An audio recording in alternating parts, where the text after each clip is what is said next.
Today's guest on a Life and a Living podcast is Rory Rowland, who heads up his own consulting business in the USA. Rory is a real expert on the whole subject of strategic thinking. He also does extensive executive coaching and has his own podcast, Coaching for Potential, which is a must listen to. Today in the podcast, we're talking about, how strategic thinking and strategic development, even in the current time of crisis, is so critically important, and how you can keep that going during those challenging times. We also talk about how Rory helps people to really become more proficient at strategic thinking, and he also talks a lot about the difference between leading and managing and leading and coaching, so which is really, really important, and also the subject of optimizing potential. So Rory's a great communicator, very experienced at doing it, and is a much sought after speaker on the speaking circuit. And you will really be delighted to hear what he has to say. If you want to listen to more podcasts, go to my website, www.johnmurphyinternational.com. Hit the podcast, get in there, listen to it. We've got a ton of great guests there, and we'd love you to listen and to subscribe to the podcast. But in the meantime, sit back and enjoy this conversation with Rory Rowland.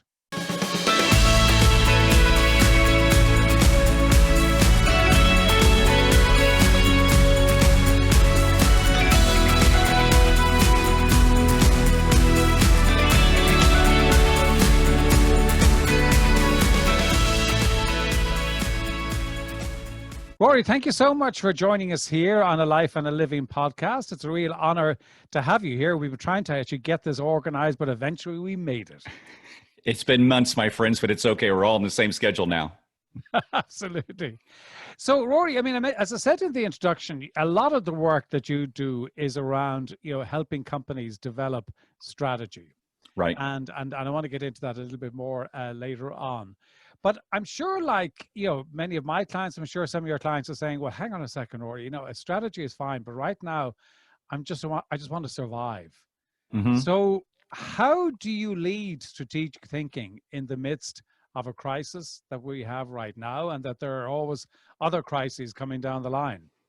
Yeah, I love to quote Harry Truman. He wrote a letter about to his mother, I believe, and he says, once I have one crisis and that one's over, it just doesn't seem as bad as I thought it was when in the midst of it. And that's a paraphrase of what he was saying.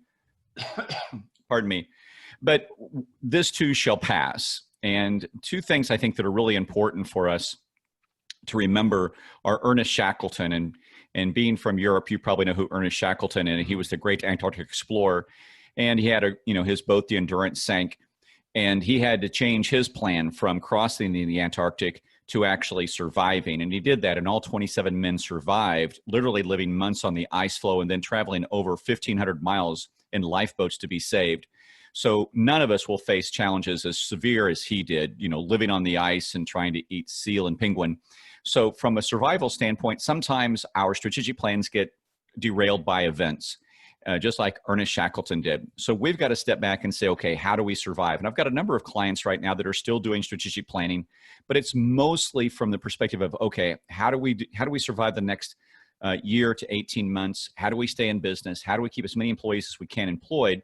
And how do we do our processes so that we continue to grow and prosper, but also keep our eye on just survival? And that's the important key, is you've just got to have, I think there's one thing if I can tell any CEOs, and I've had a number of CEOs that did this, particularly during the Great Recession, they would call me up and say, how do I survive this? And I said, get Endurance on audio format by Alfred Lansing. Listen to that every day. It talks about Ernest Shackleton, how he survived, the ordeals that he survived. And I think CEOs should do that today. Get a copy of that book, listen to it, listen to the audio format, because it's just inspiring. And just the little things he did to survive on a daily basis were remarkable. So I think that's the key, is truly, yes, you've got to think long-term. Our organization is going to survive long-term, but also how do we survive in the short term is such a powerful concept. What's the name of the book again? Endurance by Alfred Lansing. And it's truly one of my favorite books. It's just excellent. And I've listened to it in audio format multiple times, and I will do it again. Ernest Shackleton had a great line. And he said, everyone will have their Antarctic moment. And this may be our Antarctic moment as a world. we're now having to, shut things down, slow things down, try to see how do we survive. And his lessons can be truly remarkable in how we as a planet survive.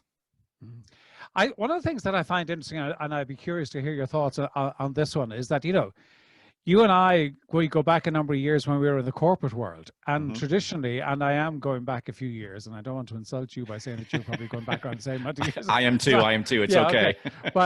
But you actually, at that time there was kind of a planning cycle where once a year you dusted the ring binder off and you kind of took it down and you said, oh, that's what we said last year. And then you wrote another document. I mean, I think thankfully things have moved on a little bit since then. But one of the things that strikes me is that there is the requirement to make the strategy a living and breathing document and a living and breathing piece of work within the team. Would you agree with that you constantly come back to? Absolutely. I work with a lot of credit unions and banks, and they're obviously regulated in the United States, and they're required to do strategic planning. So that's part of the process that the regulators will do as their checklist to see, are you in fact operating the organization in a proper way?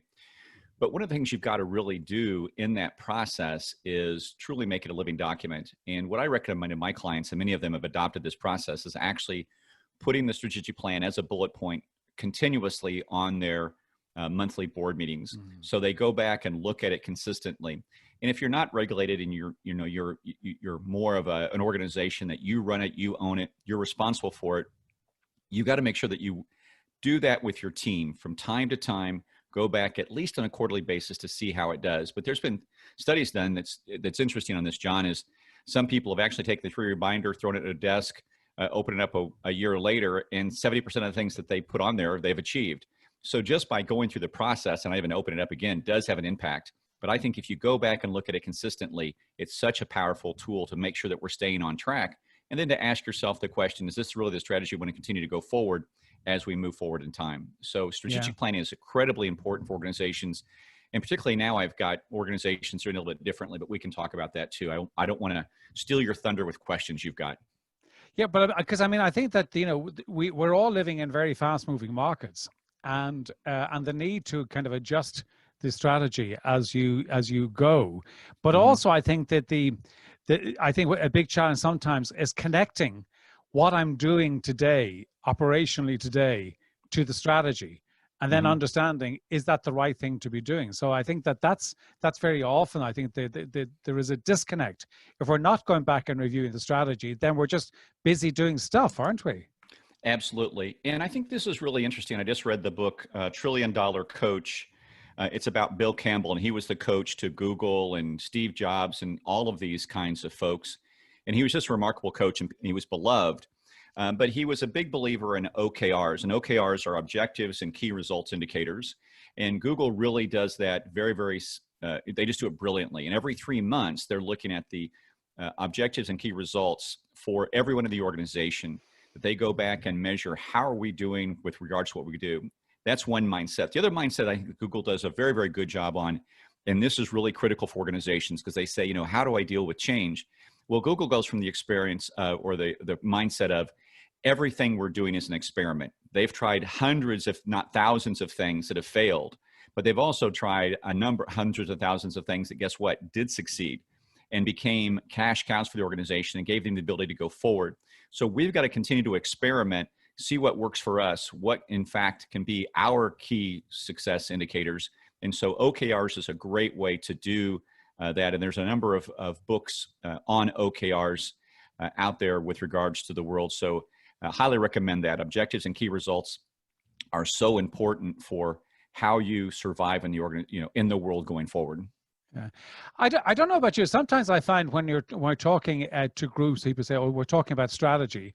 We're talking about, okay, you got to think strategically." And very often people say, "I don't know how to think strategically." I'm sure you've come across this. How do you help people to think strategically? Because it's a big chunk of your work. Absolutely. And I think, it's a really easy exercise that I work with. Get people thinking about strategically rather than operationally. And so if you just go, and the exercise I have them do is just go, what are the 7 questions that we have or the 7 question words that we have in the English language? And we can actually do that exercise right here. And it's what and where and when and how and who and which, and I'm missing one. Why. Thank you very much. But actually those 7 words can actually be broken down into strategy words. Okay. So what and how and when are operational words. What are we going to do? How are we going to do it? When are we going to get it done? Those are operational questions. Where are we going? Which is our direction? And why are we doing it? Why, which, and where are strategic questions. So if we want to think strategically, why are we doing this? Where are we going? And which option is the best option for us to select? And so when people say, I want to think strategically, it's just so important to bring those 7 questions up, those 7 words up, and you can put them, and I do it as an exercise when I'm with the group, say, okay, what are the 7 questions? And they all put them down. And the one they rarely get, and I have to give it to them almost all of the time, is which. Everybody can think about everything else. They just don't think about the word which, because we're not programmed to think about choices between, is it this choice? Which choice should we pick? But the other questions they always come up with. But when people talk about how do I think strategically rather than operationally in a very simple framework, that's the simplest and easiest framework that I've come across.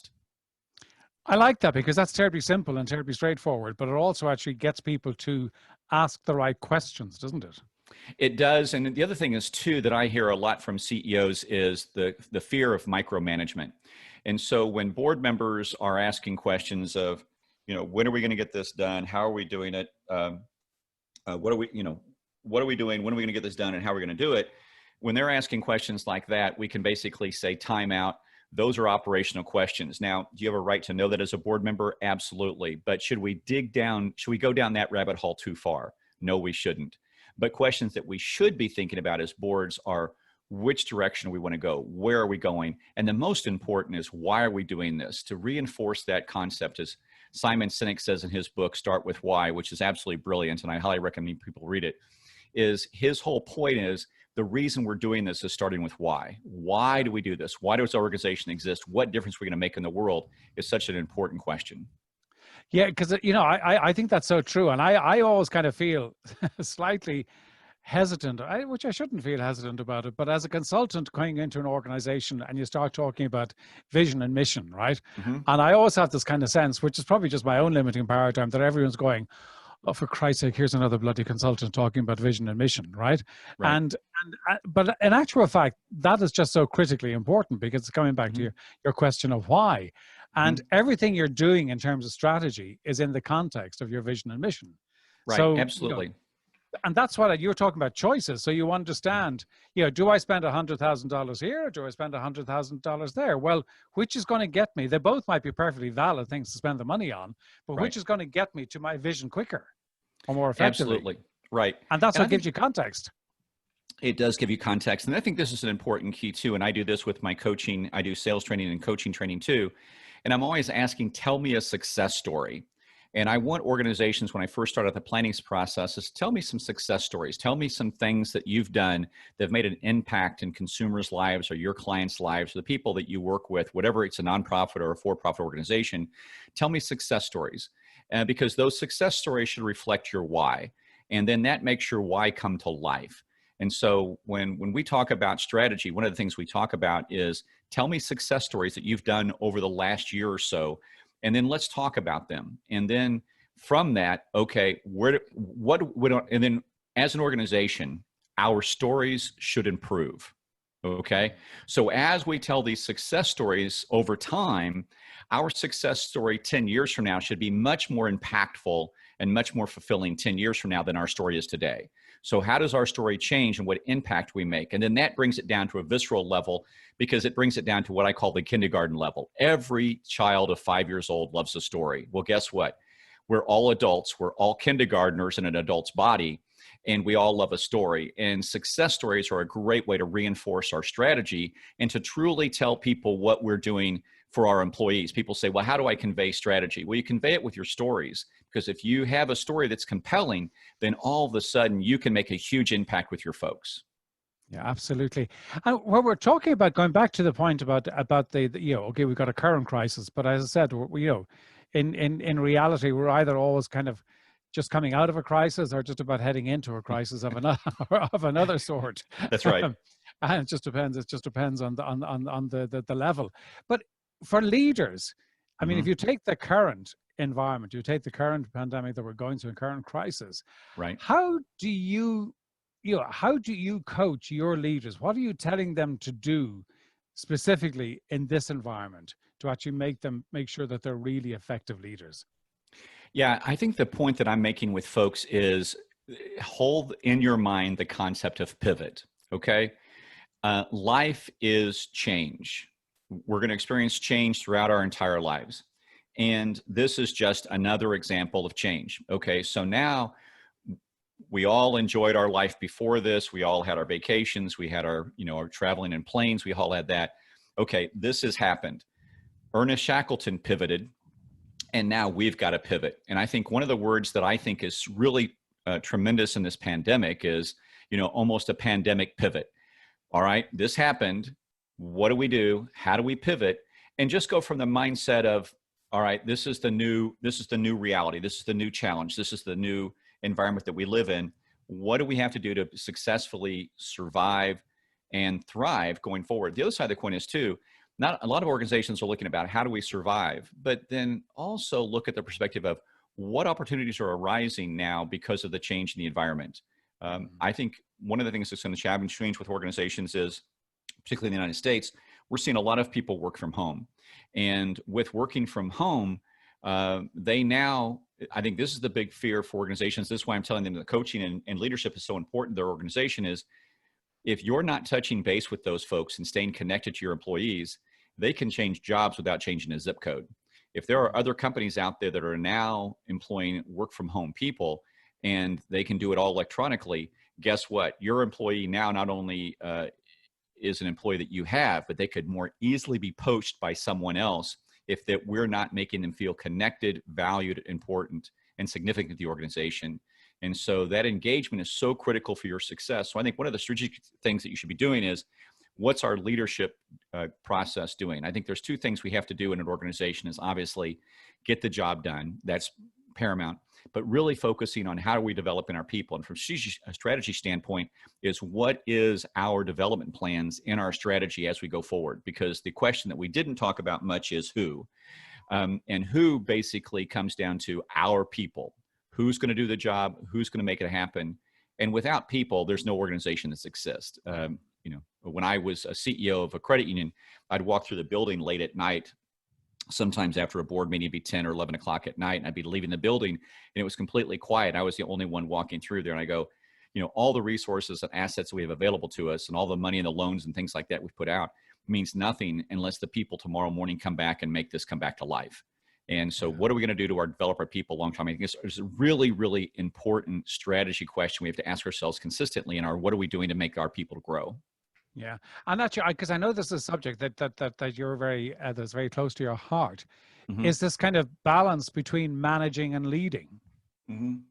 and something that you talk about? And you might just, because I think people have kind of struggle with that at times. So right. How do you help them? What should they be doing, or what should they not be doing? Because there has been some. Sorry, before I finish, mm-hmm. there has been some kind of feedback that some managers are micromanaging at this moment in time, which is giving the impression that the employee isn't being trusted. Mm-hmm. Yeah, and so you talk about leadership versus management, and actually that was my exact last podcast on my podcast, Coaching for Potential there. So I hope you don't mind I giving the blatant plug. Absolutely. Hope we're still friends. But I think that's such an important key with regards to leadership versus management. We always think that, oh my God, leadership, it's magnificent. In the United States, George Washington. In Europe, it might be Winston Churchill. Leadership, oh my God, that's massive. But they also had to manage, the processes that they did. They also had to manage, getting things done.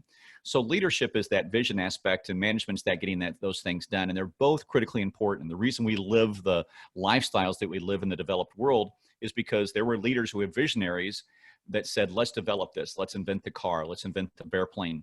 But there were also managers who actually got that done, who actually took that vision and made it a reality. So I think those are the two important keys to that process. And as your strategy, you've got to say, okay, we are leading. But the other side of the coin is you've got to have measurements and tools in place to say, okay, what are our objectives and key results indicators, or our OKRs, and how are we moving forward in a positive and productive way? And I think those are the two keys.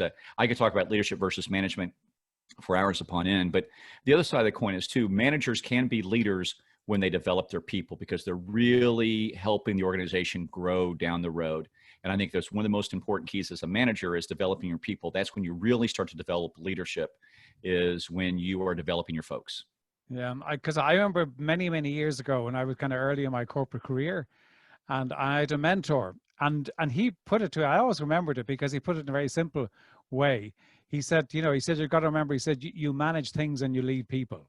Mm-hmm. And I know it's a bit simplistic, but there's Mm-hmm. an awful lot of truth in that. There is. And it's a good way of thinking about it. Because I know both of us, in both the work that you do and the work that I do, Rory, we're both into kind of optimizing potential. Mm-hmm. And for you, when you talk about optimizing potential, what's key in actually making that happen and actually bridging that gap between the current performance and the potential performance?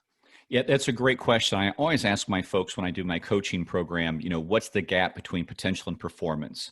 Because my personal mantra is I want to help people reach their maximum, or their fulfillment of their potential is my personal mantra. And that's really the goal I have for the organization. So when we're working with organizations, I do ask managers that question, at what percentage, you can't do more than 100%, but what percentage are your folks at right now? And the results I get are typically between 75 to 55%. So there's that gap. And I've had some managers tell me I worry less about the competition than I worry more about the gap between the potential of my own folks to what they could in fact be accomplishing. Mm-hmm. And I think if you manage that, that's really, really powerful. And so coaching is the key that I have found, and it's why I've completely transformed the rest of my life towards teaching coaching, is because that is the tool that will diminish that gap. If there's any tool that I've seen in organizations, is when the entire team coaches and when the entire team is focusing on helping people reach their potential, and they're having those sweaty palm conversations, but in a productive and kind and caring way, that they truly are showing they love their employees and they want to see them be successful. Because I think love should be a strategy, to tell you the truth, is that we have an organization that truly loves our employees, that we show them that, is love tough? Absolutely. Just like a parent, moms and dads can be tough. They still love that child, but they're going to be tough. I think the same thing with leadership is that you've got to be tough sometimes, but also let them know the reason I'm giving you this feedback, the reason we're having this conversation is because I really want to see you be successful. And I want to polish you to be the best you can be and see the best potential that you can have. And that's why we're having this conversation. And then how do we get there? What do we need to do together to get there? And then the question I think is important for managers to do is ask, how can I help you get there? What can I specifically do to help you get there? Which was a question I heard from a guy named Eric Mead. And he wrote a book called Coaching for Results with Stephen Stowell. And his question is, what specifically can I do to help you get there? I think that is one of the greatest questions you can ask an employee, because if you continue to ask that, they're going to give you that information you need to help them close that potential gap. Yeah, I think it's just a huge area, and I couldn't agree with you more. And I've always said that, my own experience, that, you'll always get more from people from coaching them than managing them. Right. You've got to do both. Right. But you will get more from them in the longer term from coaching them. Right. Rory, this has been great, and we could go on talking for quite some time on the subject, because the subject matter that we're both passionate about. But before we wrap up, and you can let people know where to get in touch with you, two questions I ask everybody. One is a book, and you have mentioned one or two already. But if I was to ask you to kind of pick a book that's had a huge impact upon you, what would it be? Probably Napoleon Hill's Think and Grow Rich and Zig Ziglar's See You at the Top, which shows you kind of my age. But they were books I read at a very, very young age and completely expanded my mindset to the potential I could do, that I could truly be self-unemployed. So I've been self-unemployed for the last 25 years and be able to make a living and keep the lights on and keep the wife happy. And so those are two books that have made tremendous impact in my life. there's all kinds of books that have made a Sure. huge impact in my life. I love the book about Harry Truman called A Life by Robert Farrell. I'm just a huge Truman fan. I just love him for his character. But those, I know you asked for one, so I hope people don't mind if I gave him a trifecta. Do you know, the interesting thing is that you talk about the Napoleon Hill book, and that's been around, oh God, since Moses was a child. Absolutely. And, but somebody mentioned, I mean, I read it a bit like what you're saying. I read it kind of donkeys years ago, and somebody else mentioned it to me probably about a year ago. And I decided out of curiosity, I found it somewhere here, came across it, and I read it again. And you know what? It's still as relevant. It still is as relevant. I mean, it is just extraordinary. So, I mean, I think, some of these books are timeless and not to be dismissed just because, well, it was written in 19, whatever it was. I think it was 20 something, was it? Written in 30 something? Easily. Yeah, something like that. But I mean, not to dismiss it because I would agree with that. Second question I ask everyone, because I'm always fascinated by people's daily rituals. What are yours and what do they do for you? One of them since the pandemic is I'm walking every day. I'm not traveling as much as I used to. Matter of fact, I haven't traveled since March. And so I walk every day, get an audiobook, put it in my head. I've just gone through a bazillion audiobooks this year by doing that ritual. And one of the things I do every day when I walk is pray. I just think I need to have that connection to the higher power in our lives so that we can continue to go through life and face this challenge. That's fantastic. Rory, how can people get in touch with you? We'll put it all in the show notes, but if people are listening right now, where can they get in touch with you? Yeah, they can go to RoryRowland.com. That's RoryRowland.com, RoryRowland.com. And also they can listen to my podcast, and please forgive me for the blatant promotion again, is Coaching for Potential. I've got over 135 episodes out there now. I love doing it. And we talk about coaching. And so I snuck some coaching ideas in today. But John, that's how you and I connected, because we both run a podcast. Absolutely. Absolutely. Rory, thank you so much for coming along. Let's do it again sometime real soon, because there's plenty of content for us to share. Absolutely, my friend. Thank you. Talk to you soon. Bye-bye.